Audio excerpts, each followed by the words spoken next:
చూసుకున్నట్లయితే చిన్న ప్రార్థన చేసుకుని తనంతరము దేవుని యొక్క లేఖన భాగాన్ని కొద్ది నిమిషాలు మనం ధ్యానం చేసుకుందాం. ప్రార్థన. మహాపరిశుద్ధుడైన మా ప్రియ పరలోకపు తండ్రి, గనుడైన దేవాన్ని ఘనమైన నామాన్ని బట్టి నీకు స్తోత్రాలు చెల్లిస్తున్నాం తండ్రి. ఇదిగో ప్రభా, పాటల ద్వారా నీ నామానికి మేము తెచ్చుకున్న విధానాన్ని బట్టి నీకు స్తోత్రాలు చెల్లిస్తున్నాం అయ్యా. పాటలు పాడినటువంటి బిడ్డలను, కూడి వచ్చినటువంటి ప్రతి ఒక్కరిని, వాక్యం చదివినటువంటి బిడ్డలు ప్రభా, ప్రార్థించినటువంటి బిడ్డలను, సాక్షి చెప్పినటువంటి తల్లి గారు మరియమ్మ గారిని కూడా ప్రభా నీ కృపలో జ్ఞాపకం చేసుకోండి, దీవించండి, ఆశీర్వదించండి. ఆ యొక్క శరీరాన్ని ఆయన మీరు పుట్టి స్వస్థపరిచి బాగు చేసి పరిపూర్ణమైనటువంటి ఆరోగ్యాన్ని ఇచ్చి తన యొక్క ఫలితాన్ని చేసుకునే శక్తి సామర్థ్యాలను కూడా మీరు అనుగ్రహింపజేసి నడిపించిన విధానాన్ని బట్టి నీ స్తోత్రాలు చెల్లిస్తున్నాం తండ్రి. అలాగే ప్రభా, దేవదాసుడిగా కొద్ది నిమిషాలు నీ పరిశుద్ధ గ్రంథంలో నుంచి నీ జీవం కలిగినటువంటి మాటలు, జుట్టే తేనె దారాల కంటే మధురమైనటువంటి మాటలు నీ ప్రియబిడ్డలతో అందించి చూడగా, ఇదిగో నీ యొక్క ఆత్మ సహాయం కొరకై తండ్రి నిన్ను వేడుకుని చూడగా నీ పరిశుద్ధాత్మ సహాయాన్ని మీరు మాకు అనుగ్రహింపజేసి కూడా వచ్చినటువంటి ప్రతి ఒక్కరికి కూడా అర్థమయ్యే రీతిలో బోధించేటట్లుగా నీ యొక్క వాక్కు ప్రత్యక్షత మాకు అందరికీ కూడా మీరే అనుగ్రహింపజేసి నడిపించడం యేసు శక్తి కలిగిన నామములో అడిగి పొందుకొని నా పరమ తండ్రి. శ్రమించుకుంటే కొద్ది నిమిషాలు దేవుని యొక్క లేఖన భాగాన్ని మనము ధ్యానం చేసుకుందాం. పరిశుద్ధ గ్రంథముల నుంచి చదువుకున్నటువంటి లేఖన భాగము కీర్తన గ్రంథము 46వ అధ్యాయము 7వ వచనాన్ని మనం చూసినట్లయితే,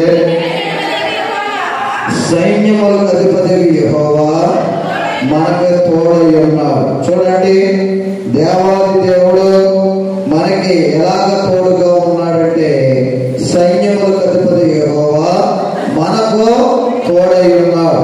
ఆయన తోడుగా ఉన్నాడు కనుకనే ఈ యొక్క రాత్రికాల సమయమందు దేవుని యొక్క సన్నిధానంలో ఇట్టి విధంగా కూడుకుని దేవుణ్ణి స్తుతించడానికి, దేవుణ్ణి కనపరచడానికి, దేవుణ్ణి కొనియాడడానికి దేవాది దేవుడు చక్కటి అవకాశాన్ని దేవుడు మనకి ఏం చేశాడంటే అనుగ్రహింపజేసి ఉన్నాడు.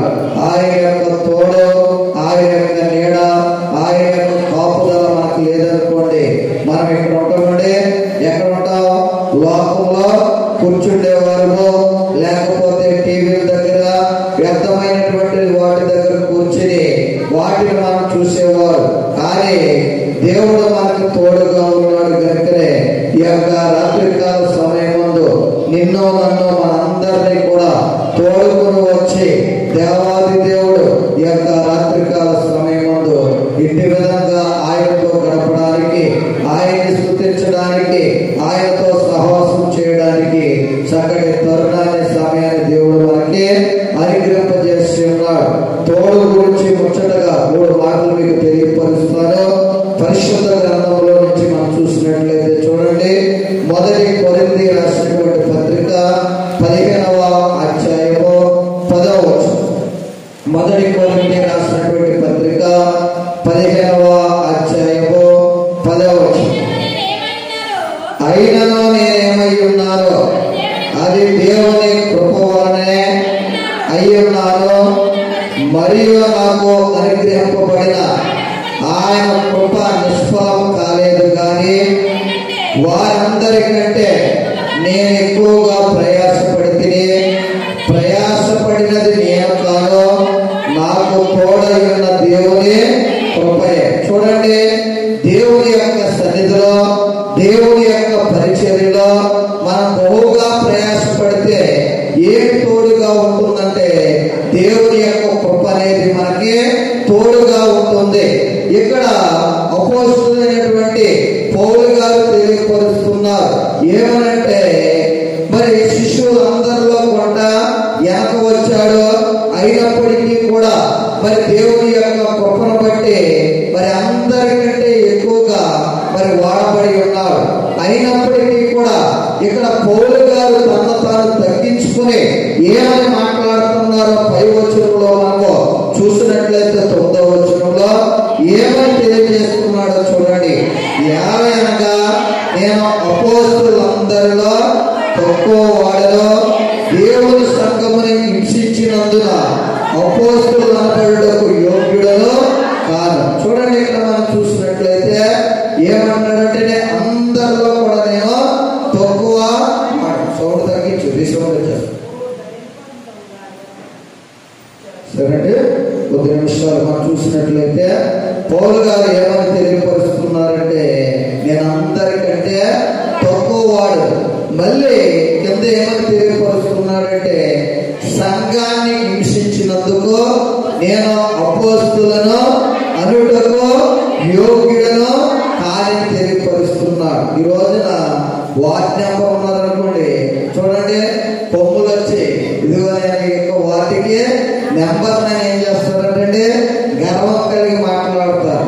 ఇక్కడ మనం చూసినట్లయితే పౌలు గారు అపోస్తులు అనబడి పిలువబడుతున్నప్పటికీ కూడా ఏమంటున్నాడంటే తన్ను తాను తగ్గించుకుని ఇదిగో ఈ పరిచర్య ఇట్టి విధంగా అభివృద్ధి చెందిందంటే, ఇట్టి విధంగా ఆశీర్వదింపబడి ఉన్నదంటే, ఇట్టి విధంగా నడుస్తుందంటే కేవలం దేవుని యొక్క కృప నాకు తోడుగా ఉండటం వల్లే.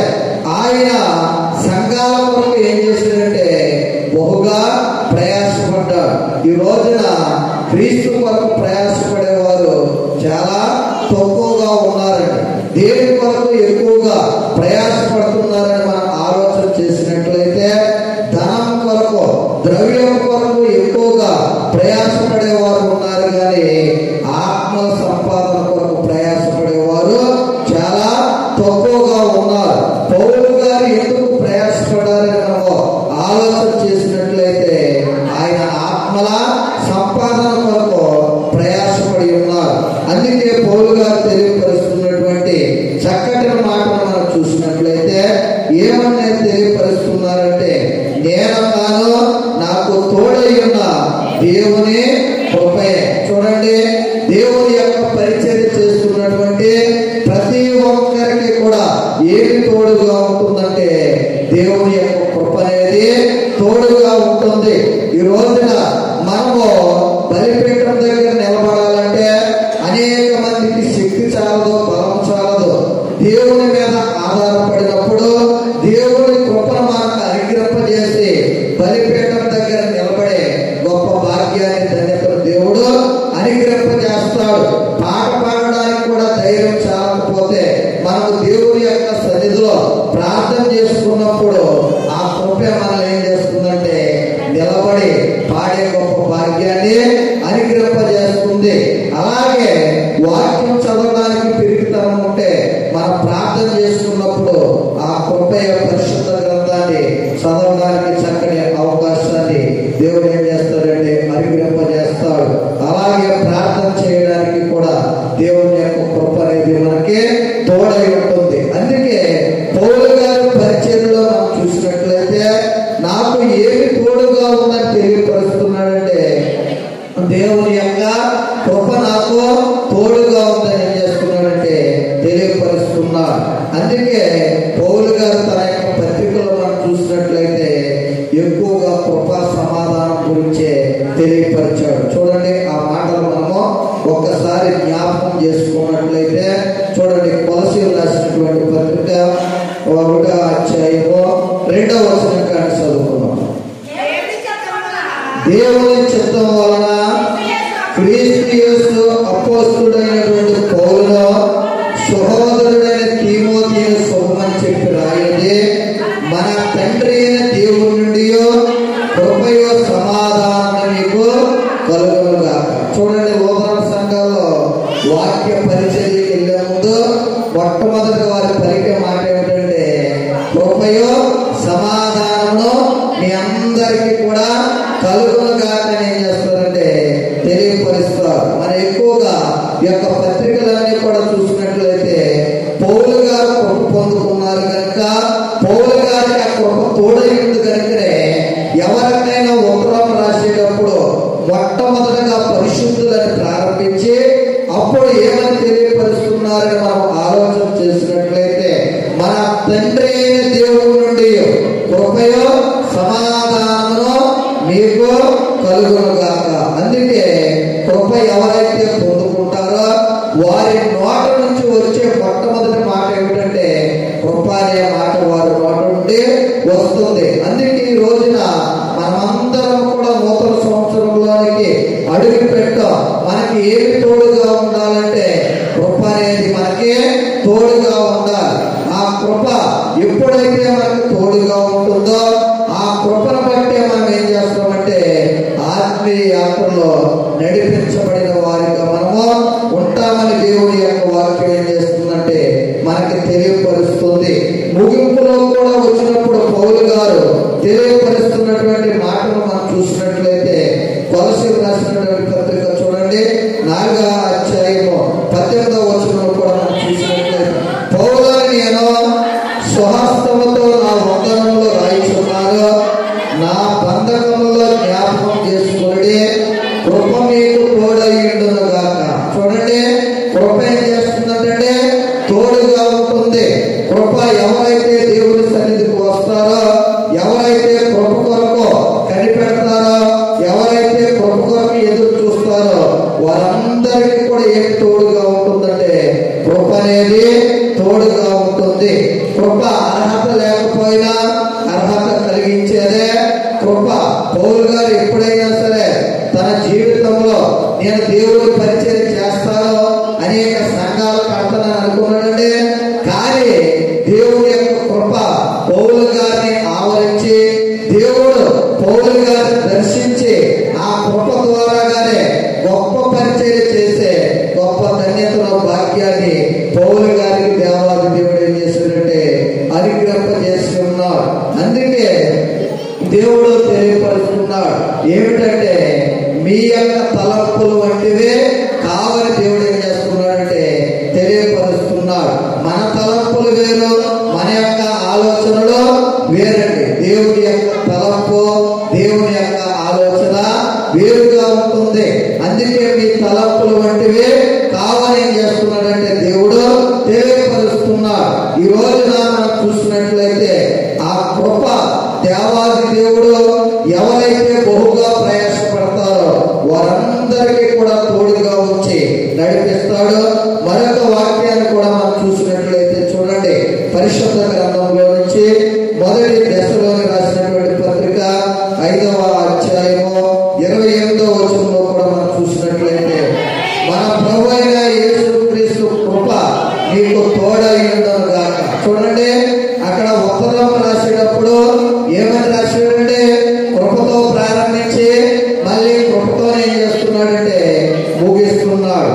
అందుకే కృప ప్రతి ఒక్కరికి కూడా ఎలా ఉండాలంటే తోడుగా ఉండాలి. సంఘానికి తోడుగా ఉండాలి. సంఘంలో ఉన్నటువంటి ఆత్మీయ బిడ్డలందరికీ కూడా తోడుగా ఉండాలి.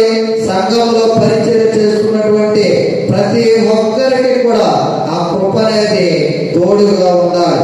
ఈ కృప గురించి దేవుడు ఎవరితో ప్రమాణం చేశాడని మనము జ్ఞాపకం చేసుకున్నట్లయితే కీర్తనల గ్రంథము 89వ అధ్యాయము 28వ వచనం. కీర్తనల గ్రంథము 89వ అధ్యాయము 28వ వచనం.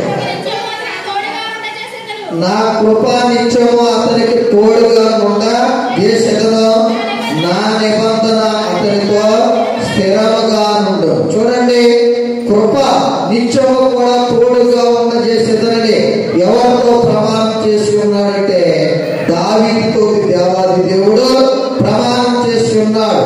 అందుకే దావీదుకు చూపినటువంటి శాశ్వతమైనటువంటి కృప మీకును చూపుదనని దేవాది దేవుడు ఏం చేస్తున్నాడంటే తెలియపరుస్తున్నాడు. దావీదుకి ఆయన కృప తోడుగా ఉన్న దయచేస్తానని దేవాది దేవుడు ప్రమాణం చేసి ఉన్నాడు. అట్టి విధంగానే దావీదుకి ఆయన కృపలో తోడుగా ఉంచాడు, నడిపించాడు. ఆయన కృపలో దావీదు కుటుంబాన్ని అంతటినీ కూడా దేవుడు ఏం చేశాడంటే హెచ్చించాడు, గణపరిచాడు. ఈ రోజున మొట్టమొదటిగా మనము కోరుకునేది ఏమిటంటే నూతన సంవత్సరంలోనికి అడుగు పెట్టినటువంటి మనందరం కూడా అనేకమైనటువంటి కోరుకుంటాం. కానీ దేవుడి యొక్క కృప మనకి తోడుగా ఉంటే ఆ నిత్యమైనటువంటి కృపను దేవాది దేవుడు మనకి అనుగ్రహింపజేసి దావీదుని ఏ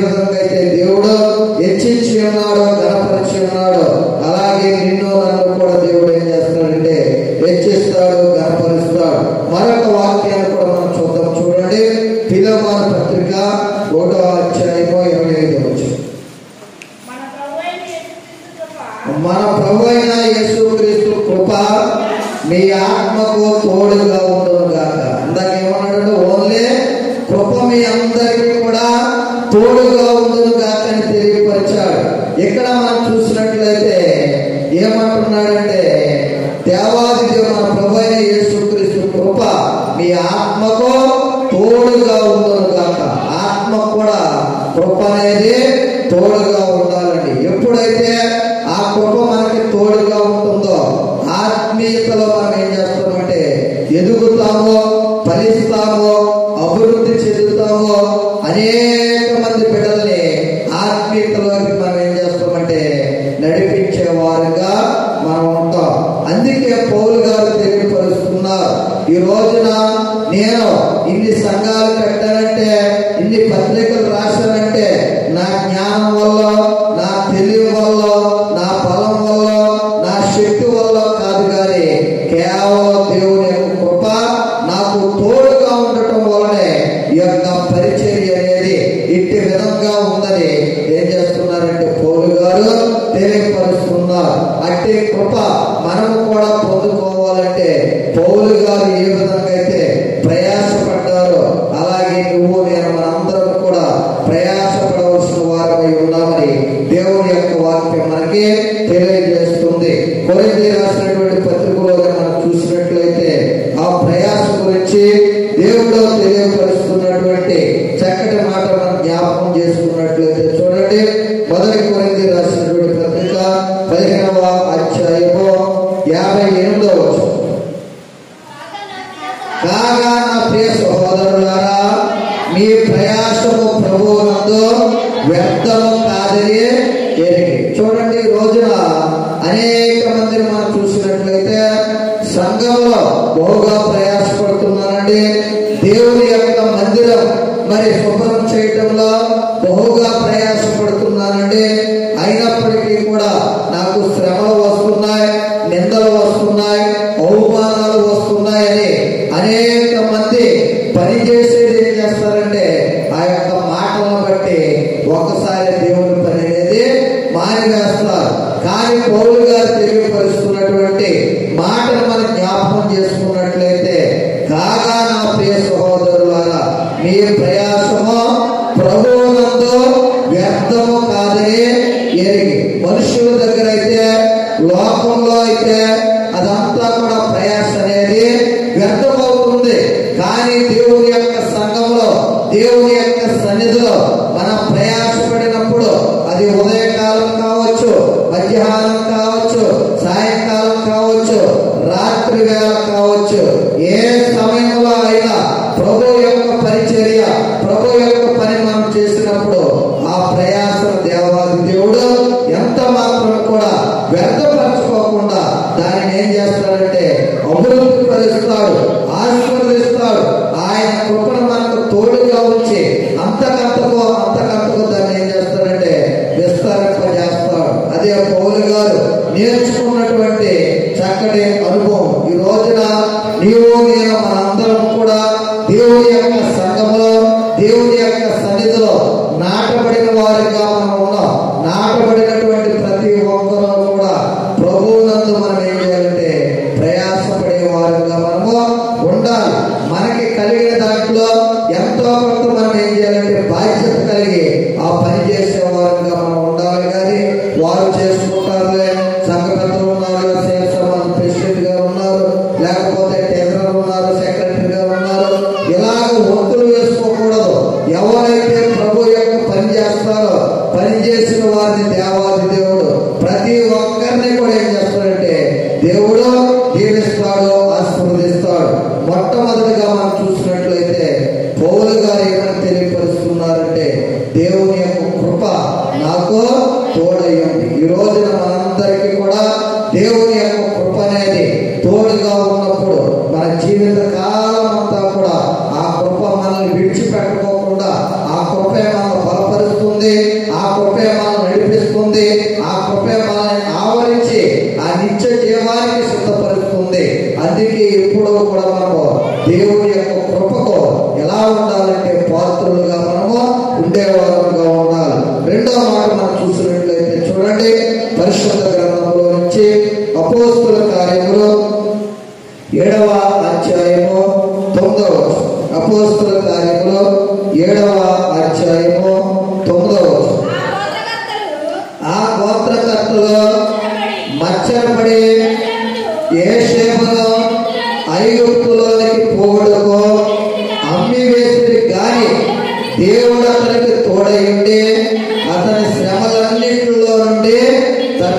చూడండి, యోసేపును మనం చూసినట్లయితే దేవుడు తోడై ఉన్నాడు.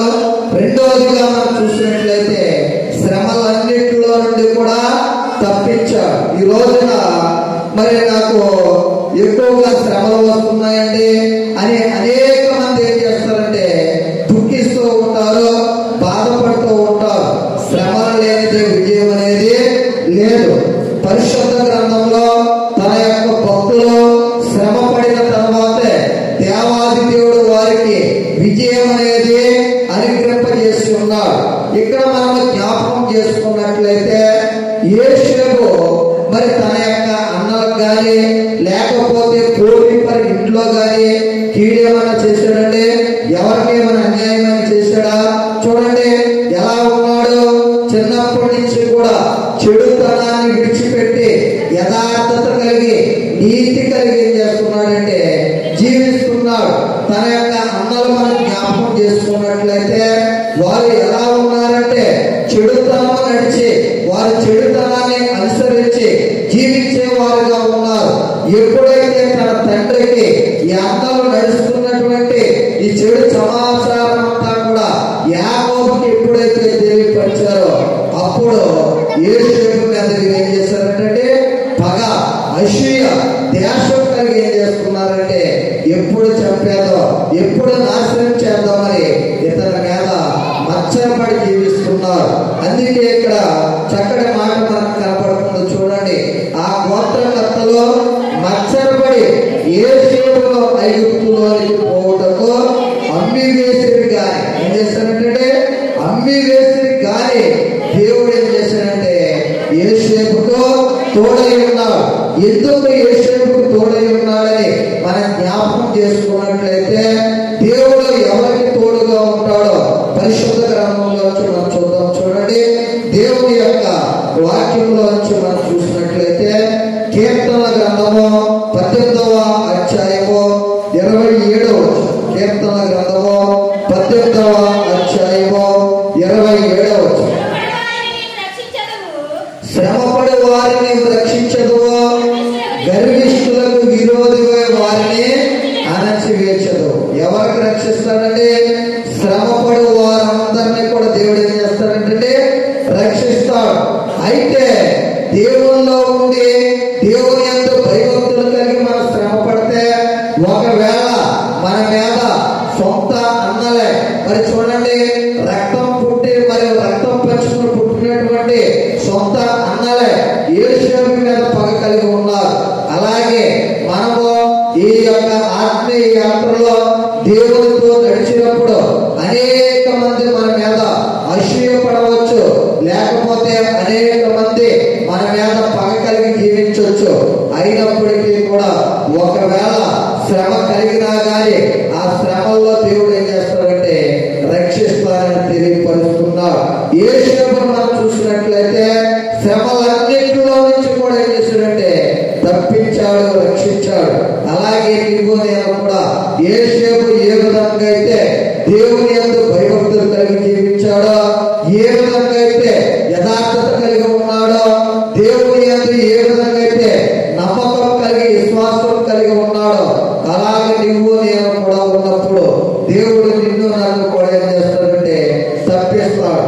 దేవుడు నీ నుండి నా నుండి కూడా కోరుకునేది ఏమిటి మనం ఆలోచన చేసినట్లయితే చూడండి, కీర్తన గ్రంథము 72వ అధ్యాయము 2వ కీర్తన గ్రంథము 72వ అధ్యాయము 2వ నీతిని బట్టి నీ ప్రజలను న్యాయములను బట్టి శ్రమనందుని వారికి అతను న్యాయము తీర్చు. చూడండి, నీతిని బట్టి దేవుడు ఏం చేస్తాడంటే రక్షిస్తాడు.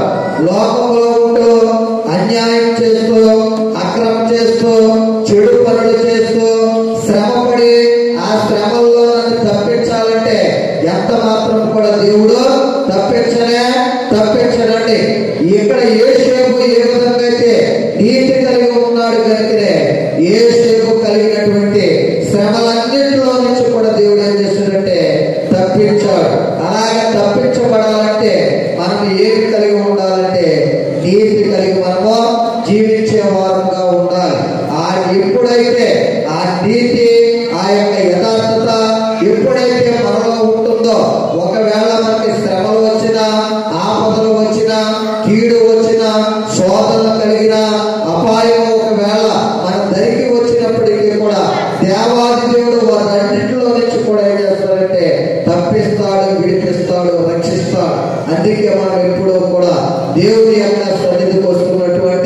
దేవుడితో నడుస్తున్నటువంటి మనమందరం కూడా నీతిని ఎప్పుడు కూడా మనము విడిచిపెట్టే వారంగా ఉండకూడదని దేవుని యొక్క వాక్యం మనకి ఏం చేస్తుందంటే తేటగా తెలియజేస్తుంది.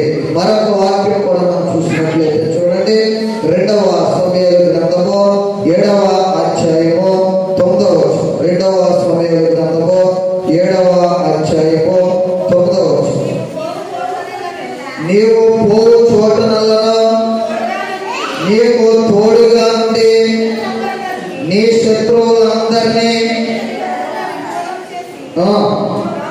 లోకంలోని గనులైన వారికి కలుగు పేరు నీకు కలుగజేసి ఉన్నా. చూడండి, దేవాది దేవుడు సొలొమోనుతో తెలియపరుస్తున్నటువంటి చక్కటి మాటలు మనం జ్ఞాపకం చేసుకున్నట్లయితే ఏమంటున్నాడంటే, నీవు పోవు చోటునల్లా నీకు తోడుగా ఉండి నీ శత్రువులందరినీ ఎదుట నిలవకుండా నిర్మూలన చేసి. చూడండి, దేవుడు ఏమంటున్నాడంటే శత్రువులందరినీ కూడా ఈ రోజున మనకు ఎవరైనా శత్రువులు ఉన్నారనుకోండి, చూడండి నీ కుటుంబం వారి నీకు శత్రువులుగా ఉంటారు. ఎవరో కాదండి, మనం ఎప్పుడూ కూడా ఏం కలిగి ఉండాలంటే దేవుని యొక్క వాక్యం మీద, దేవుని మీద దృష్టి పెట్టాలి. కానీ ఎప్పుడు శత్రువు నాశనం అయిపోతాడా, ఎప్పుడు శత్రువు పాడైపోతాడా, ఎప్పుడు పతనమైపోతాడా, ఎప్పుడు అతని మంచాన పడతాడా, అతను మంచాన పడితే నేను చూసి ఆనందించాలని ఆ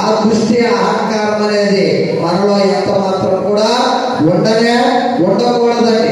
మనం ఈ యొక్క దృష్టి ఎప్పుడూ కూడా ఎవరి మీద ఉండాలంటే దేవుని మీద ఉండాలి. ఇక్కడ దేవుని మీద దృష్టి నిలిపి ఉన్నాడు కనుకనే అందుకే ఇదిగో నాకు అనేకమైనటువంటి శత్రువులు ఉన్నారు, ఇదిగో ఆ శత్రువుల యొక్క మరి హింసలు కానీ, బాధలు కానీ, కష్టాలు కానీ, శ్రమలు కానీ నేను తట్టుకోలేకపోతున్నానని తెలియపరచలేదు. మనకి శత్రువులు ఉన్నారని సాక్షాత్తు దేవాది దేవుడికి తెలుసు. అందుకే దేవుడు తెలియపరుస్తున్నటువంటి చక్కటి మాటలు మనం జ్ఞాపకం చేసుకున్నట్లయితే చూడండి, నీవు పోవు చోటలలో నీకు తోడుగా ఉంది. దేవుడు ఏం చేస్తాడంటే, నువ్వు ఏ దేశానికి వెళ్తావో, ఏ ప్రాంతానికి వెళ్తావో ఆ ప్రాంతానికి నీతో పాటు నేను తోడుగా ఉంటాను. తోడుగా ఉండి ఇదిగో ఒకవేళ నీకు శత్రువులు ఉంటే ఆ శత్రువులందరినీ కూడా నేను నిర్మూలన చేస్తానని దేవాది దేవుడు ఏం చేస్తున్నాడంటే తెలియపరుస్తున్నాడు.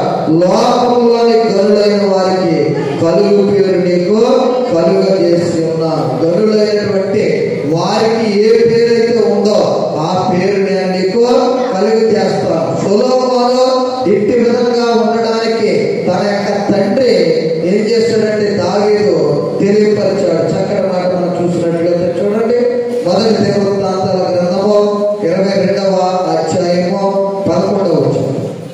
1 దినవృత్తాంతాల గ్రంథము 22వ అధ్యాయము 11వ వచనం.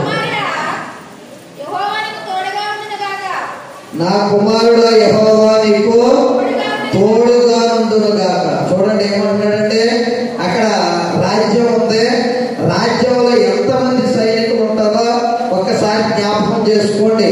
ఇదిగో నేను మరణించిన తర్వాత ఇదిగో వీరందరూ కూడా నీకు కవచంగా ఉంటారు, కావలుగా ఉంటారు, వీరందరినీ కూడా నువ్వు జాగ్రత్తగా చూసుకో అని దావీదు ఏమి కూడా తెలియపరచట్లేదండి. ఏమని తెలియపరుస్తున్నాడని మనం జ్ఞాపకం చేసుకున్నట్లయితే, నా కుమారుడు దేవుడు నీకు తోడుగా ఉండును గాక. అందుకే ఈ రోజున మనము ఎవరు తోడు కోరుకోవాలంటే దేవుని యొక్క తోడు అనేది మనము కోరుకోవాలి. దావీదు యొక్క అనుభవాల్లో దేవుని యొక్క తోడును కనులారా చూసి ఉన్నాడు కనుకనే ఆ యొక్క మాటను తనకు పుట్టినటువంటి కుమారుడైనటువంటి సొలొమోను కూడా ఏం చేస్తున్నాడంటే తెలియపరుస్తున్నాడు. ఇట్టి విధంగా దేవునితో మనం నడిచినప్పుడు తండ్రికి తోడై ఉన్నాడు, అలాగే కుమారుడు కూడా దేవాది దేవుడు తోడై ఉన్నాడు. అట్టి విధంగా మన సంతతంతటికి కూడా దేవాది దేవుడు ఏం చేస్తాడంటే తోడుగా ఉండి నడిపిస్తాడు. 3వ మాట కూడా మనం జ్ఞాపకం చేసుకున్నట్లయితే చూడండి, మొట్టమొదటిగా చూసినట్లయితే కృప మనకి తోడై ఉంటుంది. రెండవదిగా మనం చూసినట్లయితే చూడండి, శ్రమలన్నింటిలో నుంచి కూడా దేవాది దేవుడు తోడై ఉండి మనం ఏం చేస్తాడంటే తప్పిస్తాడు, లేకపోతే రక్షిస్తాడు. చూడండి, మరొక వాక్యాన్ని మనము జ్ఞాపకం చేసుకున్నట్లయితే చూడండి, పరిశుద్ధ గ్రంథంలో నుంచి అపోస్తలుల కార్యములు 14వ అధ్యాయము 24వ వచనం. అపోస్తలుల కార్యములు 14వ అధ్యాయము 24వ వచనం.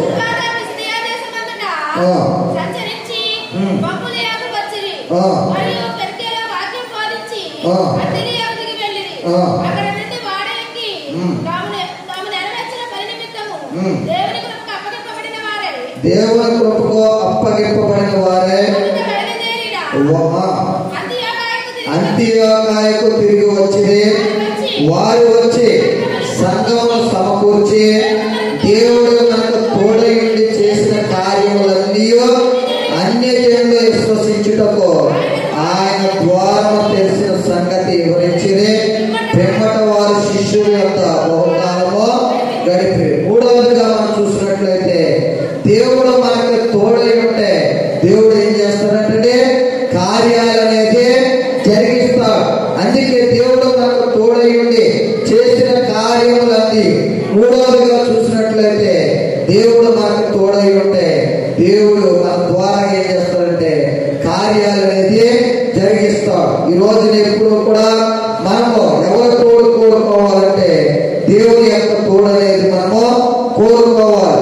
మార్కు సువార్త 16వ అధ్యాయంలో మనము చూసినట్లయితే దేవుడు వారి గురించి, శిష్యుల గురించి దేవుడు తెలియపరుస్తున్నటువంటి చక్కటి మాటను మనం జ్ఞాపకం చేసుకున్నట్లయితే చూడండి, 19వ వచనం కానించి. ఇలాగ ప్రభువైన యేసు వారితో మాట్లాడిన తర్వాత పరలోకమునకు చేర్చుకొనబడి దేవుని కుడి పార్శ్వమున ఆసీనుడాయన. వారు బయలుదేరి వాక్యమంతటా ప్రకటించేది. ప్రభు వారికి సహకారుడై ఉండి విని వెంటనే జరుగుతూ వచ్చిన సూచక్రియలను వాక్యమును స్థిరపరచుచుండెను. ఆమె చూడండి, ఇక్కడ మనం చూసినట్లయితే దేవుడు శిష్యులు అంటే అక్కడ దేవాది దేవుడు ఏమని తెలియపరిచాడంటే మీరు సర్వ సృష్టికి వెళ్ళి సువార్తను ప్రకటించండి. శిష్యులు అడుగుతున్నారు ఏమంటే, ప్రభువా నేను చెప్పినట్లే మేము వెళ్తే ఒకవేళ వారు నా మాట వినకపోతే అని ఏం చేస్తారంటే శిష్యుల్ని, ప్రభు అయిన యేసు క్రీస్తుని శిష్యులు ఏం చేస్తున్నారంటే అడుగుతున్నారు. ప్రభు అయిన యేసు క్రీస్తు తెలియపరుస్తున్నాడు ఏమిటంటే, నమ్మి బాప్తిస్మం పొందుకున్నవాడు రక్షింపబడిన, నమ్మని వారికి ఏం కలుగుతుందంటే శిక్ష అనేది విధింపబడుతుంది.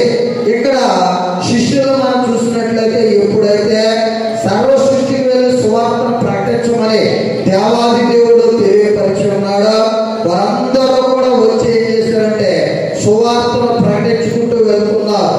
ఇదిగో మా దగ్గర స్వస్థత వరం ఉంది, మా దగ్గర అద్భుతాలు చేసే వరం ఉంది, మీరందరూ కూడా రండని ఎవరో కూడా చెప్పలేదు. వారు ఏ పని చేశారంటే దేవుడు సువార్తను ప్రకటించమన్నాడు. అట్టి విధంగా వారు ఏం చేస్తున్నారంటే సువార్తను ప్రకటిస్తున్నారు. సువార్త అనగా శుభవార్త, లేకపోతే మంచి వార్త. ఈ లోకంలో మనం చూసినట్లయితే ఎక్కడ చూసినా సువార్త సభలు అనేవి తక్కువైపోయి, ఈ రోజున స్వస్థత సభలు అనేవి ఎక్కువైపోయి. ఇక్కడ శిష్యులతో దేవాది దేవుడు తెలియపరిచిన తర్వాత శిష్యులు విని వెంటనే దేవాది దేవుడు ఉండి చూడండి, వారు బయలుదేరి వాక్యం అంతటా ప్రకటించి ప్రభువు వారికి సహకారుడై ఉండి ఏం చేశాడంటే, అంటే తోడుగా ఉండి ఏం చేస్తున్నాడంటే విని వెంటనే క్రియలు అనేవి దేవాది దేవుడు జరిగిస్తున్నాడు. ఈ రోజున వాక్యం ఎక్కడైతే ఎత్తబడుతుందో, ఎక్కడైతే వాక్యం ప్రకటింపబడుతుందో అక్కడ అద్భుత కార్యాలు చేయమని, సూచక్రియలు చేయమని, స్వస్థతలు కలగాలని మన వేడుక అవసరం లేదండి.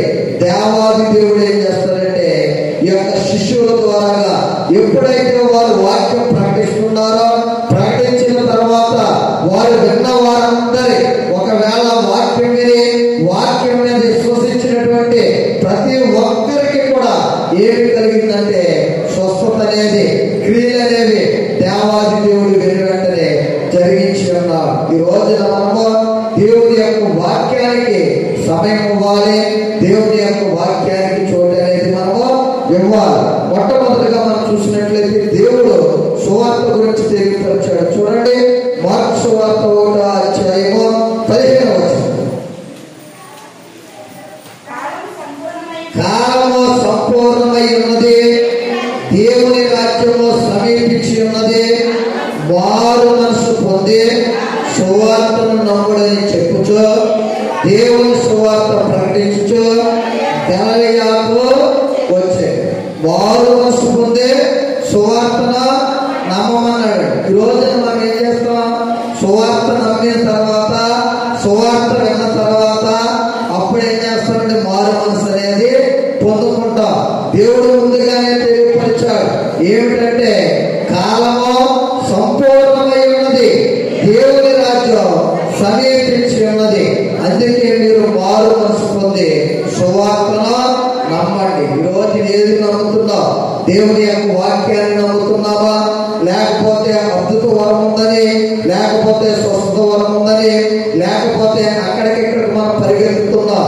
ఎంత మాత్రం కూడా మనము స్వస్థత అనేది పొందుకోవట్లేదు. విశ్వాసమే నిన్ను స్వస్థపరిచిన దేవుని యొక్క వాక్యం మనకి ఏం చేస్తుందంటే తేటగా తెలియజేస్తుంది.